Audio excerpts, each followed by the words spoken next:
السلام علیکم ورحمۃ اللہ وبرکاتہ۔ وعلیکم السلام ورحمۃ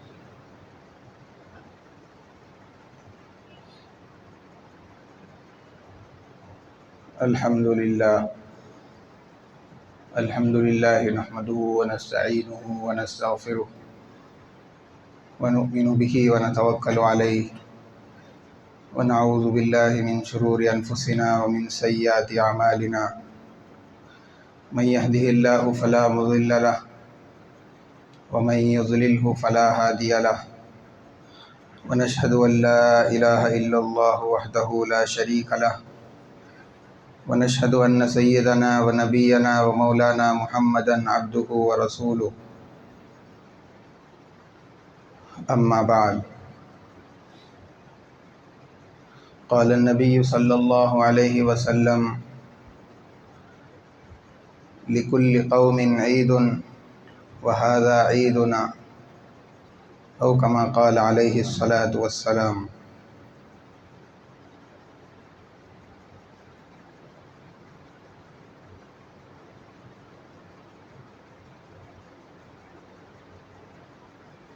معزز سامعین اکرام، اللہ رب العزت نے ہم پر بڑا ہی فضل اور اپنی کرم کی بارش فرمائی۔ رمضان المبارک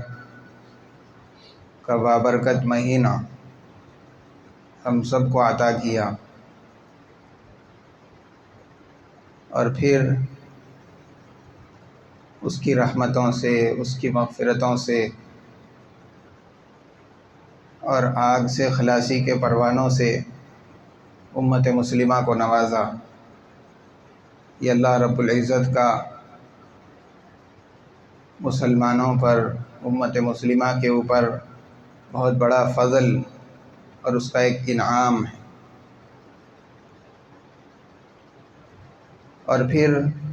اس مہینے کے اندر روزے رہنے کی توفیق اور ساتھ ساتھ قیام اللیل کی توفیق، یہ سب اللہ تبارک و تعالیٰ کا مسلمانوں کے اوپر کرم ہے۔ رمضان المبارک اللہ تبارک و تعالیٰ نے مسلمانوں کی تربیت کے لیے، زندگی میں تبدیلی کے پیدا کرنے کے لیے وہ مبارک مہینہ اللہ تبارک و تعالیٰ مسلمانوں کو ہر سال دیتا رہتا ہے۔ اور پھر اس کے اختتام پر خوشیوں کا دن عید الفطر، اللہ تبارک و تعالیٰ کی جو خاص مغفرتوں کے، اس کی برکتوں کے اور اس کی نوازشات کے نازل ہونے کا دن ہے، امت کو عطا فرماتے ہیں۔ اللہ کے نبی صلی اللہ علیہ وسلم نے جب ہجرت فرمائی، مدینہ منورہ آپ تشریف لائے، آپ نے وہاں پر دیکھا کہ مدینے کے رہنے والے جو انصار ہے، وہ لوگ نیروز اور مہرجان، یہ 2 دن خوشی مناتے ہیں، کھیل کود کرتے ہیں، مختلف قسم کے پکوان کرتے ہیں اور خوشیوں والے کام کرتے ہیں۔ اللہ کے نبی صلی اللہ علیہ وسلم نے مسلمانوں سے فرمایا کہ اللہ تبارک و تعالیٰ نے تمہارے لیے ان دونوں دنوں سے بہتر عیدوں کو مقرر فرمایا، عید الفطر اور عید الاضحیٰ۔ یہ دونوں دن اللہ تبارک و تعالیٰ نے مسلمانوں کی خوشی کے لیے متعین فرمائے۔ اللہ کے نبی صلی اللہ علیہ وسلم نے امت کو یہ خوشی کے دن دیے ہیں۔ دوسرے تمام مذاہب کے اندر کوئی نہ کوئی تہوار ہوتا ہے، مختلف مذاہب کے اندر تہوار کی تعداد الگ الگ ہوتی ہے، لیکن مسلمانوں کے لیے 2 تہوار اللہ کے نبی صلی اللہ علیہ وسلم نے عطا فرمائے ہیں، ایک تو عید الاضحیٰ اور دوسرا عید الفطر۔ جب عید کا دن ہوتا ہے، صبح صادق کے طلوع ہو جانے کے بعد اللہ تبارک و تعالی اپنے فرشتوں کو شہروں کی گلیوں کے اندر مختلف محلوں میں بھیجتے ہیں، اور وہ جا کر کے قطار بنا کر کھڑے ہو جاتے ہیں اور آواز دیتے ہیں اور مسلمانوں سے کہتے ہیں، اور ایسی آواز کہ جس کو نہ انسان اور جن سن سکتے ہیں، باقی جتنی ساری مخلوق ہیں سب ان کی آواز کو سنتے ہیں۔ یہ پکار پکار کر کہتے رہتے ہیں کہ اے امت محمدیہ، چلو اس کریم پروردگار کی بارگاہ کی طرف جو بڑا عطا کرنے والا ہے اور بڑے سے بڑے گناہ کو معاف کرنے والا ہے۔ اس کے بعد جب لوگ عیدگاہ کی طرف چلتے ہیں، یاد رکھنا چاہیے اصل عید کی نماز عیدگاہ کے اندر ادا کرنی چاہیے۔ اللہ کے نبی صلی اللہ علیہ وسلم کا بھی یہی معمول تھا۔ آپ جانتے ہیں مسجد نبوی کے اندر ایک نماز کا ثواب 50,000 نمازوں کے ثواب کے برابر ہے۔ اس کے باوجود اللہ کے نبی علیہ السلام مسجد کو چھوڑ کر کے عیدگاہ میں جا کر کے عید کی نماز ادا فرمایا کرتے تھے۔ اس سے عید کی نماز عیدگاہ کے اندر پڑھنے کی اہمیت اور اللہ کے نبی کا اس کا اہتمام کرنا یہ معلوم ہوتا ہے۔ الغر جب لوگ عید کی نماز پڑھنے کے لیے چلتے ہیں، فرشتے اللہ تبارک و تعالی فرشتوں سے پوچھتے ہیں کہ اس آدمی کا، اس مزدور کا کیا بدلہ اور معاوضہ ہے جس نے اپنا کام پورا کر لیا۔ فرشتے کہتے ہیں کہ اے اللہ، اس کا اجر یہی ہے کہ اس کو اس کا پورا معاوضہ دے دیا جائے۔ اللہ تبارک و تعالی فرشتوں سے کہتے ہیں کہ تم گواہ رہنا، میں نے ان سب کی مغفرت کر دی۔ اور فرشتوں کو اللہ تبارک و تعالی اپنی مغفرت پر، بندوں کی معافی پر گواہ بناتے ہیں۔ پھر بندوں کی طرف اللہ تعالی مخاطب ہو کر کے کہتے ہیں کہ تم آج کے عید کے دن اور پھر کئی چیزوں کی قسم کھاتے ہیں، وعزتی وجلالی وکرمی، میرے عزت کی قسم، میرے جلال کی قسم، میرے علو مرتبے کی قسم، میرے کرم کی قسم۔ مختلف قسم کھانے کے بعد اللہ تبارک و تعالی کہتے ہیں کہ اے میرے بندو، مجھ سے مانگو، آج کے دن تم مجھ سے جو مانگو گے دنیا اور آخرت کے بارے میں تم کو ضرور عطا کروں گا۔ اور پھر یہ قسم کھا کر کہتے ہیں کہ جب تک تم میری پرواہ کرتے رہو گے، میرا خیال رکھو گے، میں تمہارے عیوب پر، تمہارے گناہوں پر پردہ ڈالے رکھوں گا اور تمہیں فاجروں کے اور کافروں کے سامنے ذلیل و خوار ہونے سے بچاتا رہوں گا۔ اب تم اپنے گھروں کو بخشے بخشائے چلے جاؤ، اور تم نے مجھے راضی کر لیا اور میں تم سے راضی ہو گیا۔ یہ بخشش کا پروانہ، یہ مغفرت کا پروانہ اللہ تبارک و تعالی مسلمانوں کو عید کی نماز کے موقع پر سناتا ہے۔ اب یہاں سے جب بندے لوٹتے ہیں تو اللہ تعالیٰ سارے گناہوں کو معاف کر دیتا ہے۔ یہ انعام، یہ اکرام اور یہ اعزاز مسلمانوں کے روزہ رکھنے اور ان کے رات میں قیام کرنے، تراویح پڑھنے کے اور دوسری عبادات کے رمضان کے اندر انجام دینے کے نتیجے کے اندر اللہ تعالیٰ ان کو نوازتا ہے۔ صحابہ اکرام رضوان اللہ تعالیٰ علیہم اجمعین کے رمضان، بارہا ہم نے رمضان کے اندر سنا کہ ان کی راتیں کیسی ہوا کرتی تھی، تلاوت کا شوق کیسے ہوتا تھا، نمازوں کی طرف رغبت کیسے ہوتی تھی، ایک ایک لمحہ ضائع کرے بغیر۔ اور پھر جب عید کا دن آتا تو ایسے گھبراتے۔ حضرت عمر رضی اللہ تعالیٰ عنہ کے بارے میں یہ بات ملتی ہے کہ جب عید کا دن آیا، ان کی خلافت کا دور چل رہا تھا، جب عید کا دن آیا نماز پڑھا کہ اپنے گھر آ گئے، اپنے دروازوں کو بند کر لیا اور اندر جا کر کے رونے لگے۔ صحابہ اکرام جب ملاقات کے لیے، عید خوشخبری دینے کے لیے پہنچے، حضرت عمر رضی اللہ تعالیٰ عنہ کی اندر سے رونے کی آواز آ رہی ہے۔ آواز دے کر کے پوچھا کہ امیر المومنین، آج تو عید کا دن ہے، آج رونا کیسا ہے؟ کس وجہ سے آپ رو رہے ہیں؟ کیا پریشانی لاحق ہو گئی ہے؟ ذرا ہم کو بھی بتائیے۔ حضرت عمر رضی اللہ تعالیٰ عنہ نے بتلایا کہ آج عید کا بھی دن ہے اور وعید کا بھی دن ہے، اس لیے کہ جن کا رمضان اچھا گزرا، جنہوں نے روزے رکھے، تراویح پڑھی، اللہ کو رمضان میں راضی کر لیا، اس کے لیے تو عید کا دن ہے۔ لیکن جو آدمی رمضان کے اندر روزے نہ رکھا اور ایسا کام نہ کر سکا جس کی وجہ سے اس کی مغفرت ہی نہ ہوئی، تو پھر اس کے لیے آج کا دن عید کا نہیں بلکہ وعید کا دن ہے۔ حضرت عمر رضی اللہ تعالیٰ عنہ جیسے صحابی یہ فرما رہے ہیں اور آگے کہنے لگے کہ مجھے معلوم نہیں، مجھے اسی کا خوف لگا ہوا ہے کہ اللہ تبارک و تعالیٰ کے یہاں میرا رمضان مقبول ہوا ہے یا مردود ہو گیا ہے۔ اب صحابہ جیسی مقدس ہستیاں اپنے رمضان کو اللہ کی منشا کے، اللہ کے نبی صلی اللہ علیہ وسلم کی منشا کے عین مطابق گزارنے کے باوجود اس قدر گھبرا رہے ہیں اور خوف کر رہے ہیں۔ ہم کو اپنے رمضان کا محاسبہ کرنا چاہیے کہ میرا رمضان مقبول ہوا ہے یا مردود ہونے کے قابل ہے۔ یقیناً ہماری کوئی نماز، کوئی روزہ کوتاہیوں سے، غلطیوں سے خالی نہیں ہے۔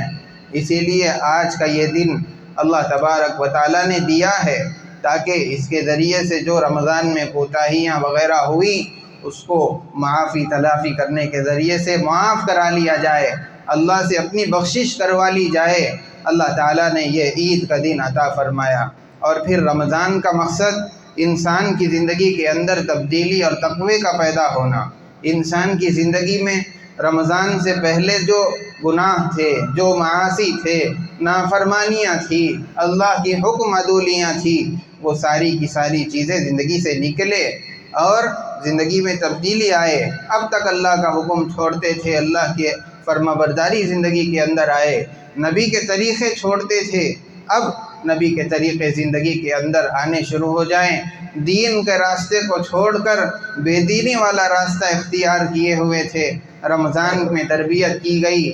تقوی کی، طہارت کی، پاکیزگی کی، نیک اعمال کی، اس کی برکت سے زندگی کے اندر تبدیلی ہونی چاہیے۔ اب تک بے دینی کا راستہ چلے ہیں، اس کو چھوڑ کر کے دینداری والا راستہ اختیار کرنا چاہیے۔ حضرت عمر رضی اللہ تعالیٰ عنہ کے خاندان سے تعلق رکھنے والے حضرت عمر بن عبدالعزیز رحمۃ اللہ علیہ، ان کی جب تک خلافت نہیں ملی تھی، اس سے پہلے خلافت کا دور بڑے آرام اور عیش کے اندر پلے ہوئے، نعم کے اندر پرورش پانے والے، بڑی نعمتوں کو حاصل کر کے اپنی زندگی کے گزارنے والے، جب عطر استعمال کرتے اور کسی گلی سے گزر جاتے تو سارا راستہ معطر ہو جاتا۔ 400 درہم کا جوڑا، ایک ایک دن میں کئی جوڑے ویسے بدلنے کا ان کا معمول تھا۔ تو اتنی دولت سے اللہ تعالیٰ نے نوازا، لیکن جب زندگی کے بدلنے کا موقع آیا، کسی آدمی نے نہیں سوچا تھا کہ یہ آدمی بھی اس حد تک جا سکتا ہے۔ اللہ کا وہ خوف، اللہ کے ساتھ تعلق، وہ تقوی اور للہیت زندگی کے اندر اللہ تبارک و تعالیٰ نے ان کو عطا فرمائی۔ ان کے بارے میں یہ بات کتابوں کے اندر لکھی ہوئی ہے، جب عید کا دن آیا تو عید کے دن کے آنے سے چند دن پہلے ان کے 12 بچے تھے۔ انہوں نے اپنی ماں سے جا کر کے کہا کہ کچھ ہمارے لیے کپڑوں کا انتظام کر دیجیے، ابا سے کہہ کر کے نئے کپڑے ہمارے لیے بنوا دیجیے۔ اب بیوی اپنے گھر کے اندر انتظار کر رہی ہے، ان کی گھر والی کا نام فاطمہ تھا، چنانچہ وہ انتظار کرنے لگی۔ جب شام ہو گئی تو اپنے سارے خلافت کے کاموں سے فارغ ہو کر کے حضرت عمر بن عبدالعزیز رحمۃ اللہ علیہ اپنے گھر پہنچے۔ پہنچنے کے بعد بیوی نے کہا کہ بچوں نے کپڑوں کی فرمائش کی ہے، عید بڑی قریب ہے، اب دیکھتے دیکھتے عید کا دن آ جائے گا، اسی لیے کوئی نئے کپڑوں کا بچوں کے لیے انتظام کر دیجیے۔ آپ خلیفہ ہیں، آپ کے ہاتھ میں سب کچھ ہے، آپ چاہیں تو ان کے لیے نئے کپڑے بنوا سکتے ہیں۔ اب حضرت عمر بن عبدالعزیز رحمۃ اللہ علیہ نے یہ فرمایا کہ میرے پاس بچوں کے لیے کپڑے بنانے کے لیے کوئی پیسہ نہیں ہے۔ اور ان کی خلافت کتنی، وہاں دمشق سے لے کر کے کشمیر تک، اور پھر چین سے لے کے فرانس، اور تقریباً سارے ہی ایشیا کے سارے حصوں پر ان کی خلافت کا دور۔ لیکن امیر المومنین کے پاس اپنے بچوں کے کپڑے بنانے کے لیے پیسے نہیں ہیں۔ اتنا زیادہ تقویٰ اور اتنا زیادہ احتیاط، سارے بیت المال ان کے پاس موجود ہے، اگر چاہے تو اس کے اندر سے پیسہ لے کر کپڑے بنا سکتے ہیں، لیکن بیت المال یہ بادشاہ کی، امیر المومنین کی ذاتی ملکیت نہیں ہوتی ہے، بلکہ یہ سارے مسلمانوں کا حق ہوتا ہے، اور میں اس حقوق کو مار نہیں سکتا، اس کو دبا نہیں سکتا، اور اس کے اندر سے ناحق مال کو لے نہیں سکتا۔ یہ بات جب حضرت عمر بن عبدالعزیز رحمۃ اللہ علیہ نے اپنی زندگی کے اندر، اپنے گھر والی کی زندگی میں، اور پھر سارے بچوں کی اسی نہج پر تربیت کی، تو بیوی بھی ویسی ہی تھی۔ اس نے کہا کہ آئندہ پیشگی جو مہینے میں تنخواہ ملنے والی ہے اس کو ابھی لے لو، ایڈوانس میں لے کر کے اس سے کپڑے بنا لیں گے، آئندہ مہینے کے اندر کچھ اون وغیرہ کاٹنے کے ذریعے اور کچھ چھوٹی موٹی مزدوری کرنے کے ذریعے سے گھر کا خرچہ آئندہ مہینہ چلا لیں گے۔ اب یہ سوچ کر کے حضرت عمر بن عبدالعزیز رحمۃ اللہ علیہ سے جب اس نے بات کہی، حضرت عمر بن عبدالعزیز رحمۃ اللہ علیہ کو بات پسند آئی، خزانچی کے پاس گئے، بیت المال کے یہاں کھڑا ہوا تھا، اس سے کہا کہ بھائی اب اس کے سامنے درخواست کر رہے ہیں، یہ نہیں کہ امیر المومنین ہے تو اس کو حکم دے دیا کہ مجھے میری تنخواہ چاہیے، بلکہ اس کے سامنے درخواست کر رہے ہیں کہ آپ آئندہ جو تنخواہ مجھے ملنے والی ہے آئندہ مہینے کی ابھی دے دو، مجھے اس وقت بچوں کے کپڑے سلوانے ہیں۔ چنانچہ اس خزانچی نے کہا، امیر المومنین آپ مجھے پہلے یہ بتا دیجئے اور یہ ضمانت لکھ کر کے دے دیجئے کہ آئندہ مہینے تک آپ زندہ رہیں گے، اس لیے کہ اگر آپ یہاں سے تنخواہ لے کر چلے گئے اور آئندہ مہینے زندہ نہیں رہے تو پھر وہ آپ کا لینا حرام میں شمار ہو جائے گا، اسی لیے آپ پہلے لکھ کر کے دے دیجئے، اس کے بعد میں آپ کو آپ کی تنخواہ دے دوں گا۔ تو اب جب یہ جواب ملا، چونکہ وہ بھی حضرت عمر بن عبدالعزیز رحمۃ اللہ علیہ کا تربیت یافتہ تھا، اس نے اب حضرت عمر بن عبدالعزیز رحمۃ اللہ علیہ اس کا جواب سن کر کے خاموشی سے وہاں پلٹ گئے، اپنے گھر آئے اور اپنی بیوی سے کہہ دیا کہ بچوں سے کہہ دینا کہ تمہارا باپ تمہارے لیے کپڑے نہیں بنا سکتا۔ یہ کہہ کر کے وہاں سے چلے گئے۔ جب عید کا دن آیا، ساری دنیا نے دیکھا، آسمان کی نگاہوں نے دیکھا، امیر المؤمنین کے بچے، جہاں پر دوسرے سرداروں کے بچے اچھے لباس پہن کر کے، زیب تن کر کے اور عمدہ عمدہ قسم کے کپڑے پہن کر کے عیدگاہ کی طرف آ رہے تھے، امیر المومنین کے بچے وہی پرانے کپڑے پہنے ہوئے، اپنے پیون لگے ہوئے کرتوں کو پہن کر کے عیدگاہ کی طرف چل رہے تھے۔ اب جب عید کی نماز سے فارغ ہو گئے، سردار آ رہے ہیں، ان کے ساتھ بچے آ رہے ہیں، اچھے اچھے کپڑے پہنے ہوئے ہیں، وہیں پر امیر المومنین کے بچے پرانے پھٹے ہوئے کپڑے پہن کر کے بیٹھے ہوئے ہیں، لیکن ان کو کوئی شکوہ نہیں۔ امیر المومنین نے کہا کہ بچوں، مجھے پتہ ہے کہ تم مجھ سے آج ناراض ہوگے، اس لیے کہ میں نے تمہارے لیے کپڑے نہیں بنوائے ہیں۔ ان میں ایک بیٹا تھا عبد الملک، جو ان کا بڑا بیٹا تھا، انہوں نے اپنے باپ سے کہا کہ نہیں، آج ہم آپ سے